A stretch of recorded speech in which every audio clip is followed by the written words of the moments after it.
नमस्कार, देशोन्नती संपादकीयमध्ये मी ऐश्वर्या शिंदे आपलं स्वागत करते।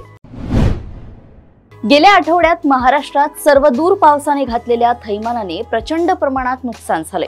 नुकसान केवळ शेतकऱ्यांचेच झाले नसून सर्वसामान्य लोकांच्या घरादारातही पुराचं पाणी शिरून त्यांचेही संसार उघड्यावर पडले आहे।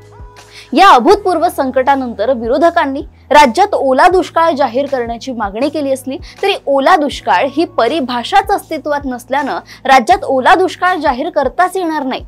परंतु दुष्काळ जाहीर झाल्यानंतर ज्या काही उपाययोजना केल्या जातात त्या सगळ्या यावेळी केल्या जातील असं मुख्यमंत्र्यांनी स्पष्ट केलंय। संकटाचे स्वरूप आणि व्याप्ती पाहता थोड्या मदतीने लोकांना आधार मिळणार नाही हे स्पष्टच आहे। त्या पृष्ठभूमीवर केंद्राकडून किती मदत मिळू शकते हे अद्याप स्पष्ट झालेलं नाहीये। राज्याची तिजोरी या नुकसान भरपाईचे ओझे पेलवण्या इतपत सक्षम असेल असं वाटत नाही। परंतु पंतप्रधानांना भेटून आल्यानंतर मुख्यमंत्र्यांनी अद्याप तरी केंद्राकडून किती आणि कशा स्वरूपाची मदत मिळेल हे सांगितलेलंच नाहीये। या डबल इंजिन सरकारचा भाजपचे नेते नेहमीच पुरस्कार करतात। त्या डबल इंजिनची परीक्षा पाहणारं हे संकट आहे। यावेळी केंद्राने भरपूर साथ दिली नाही तर डबल इंजिन सरकार काय कामाचे हा प्रश्न लोक नक्कीच उपस्थित करतील।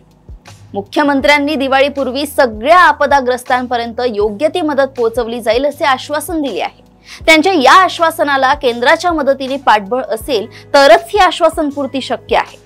अन्यथा 5-25 किलो धान्य आणि खात्यात जमा झालेले 2-5 हजार यावरच सगळ्यांची बोळवण होण्याची शक्यता आहे। सरकारपर्यंत नुकसानीची संपूर्ण आकडेवारी अद्याप पोहोचली नाही। येत्या 2-4 दिवसात ती पोहोचण्याची शक्यता आहे। त्यानंतर सरकारकडून नेमकी कशी आणि किती मदत घोषित होते याकडे आता सर्वांचं लक्ष लागलंय। सरकारने शेतकऱ्यांना सरसकट कर्जमाफी करावी अशी एक मोठी मागणी शेतकऱ्यांकडून होत आहे।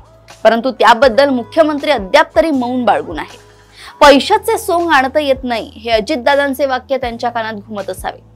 हे सोंग आणायचे असेल तर मुख्यमंत्र्यांनी केंद्राकडून भरीव आर्थिक मदत आणायलाच हवी। आभाळ फाटले आहे, मदतही आभाळासारखीच हवी। अशाच घडामोडी व अपडेट सोबत पुन्हा भेटूया देशोन्नती संपादकीयमध्ये। बघत रहा देशोन्नती। नमस्कार।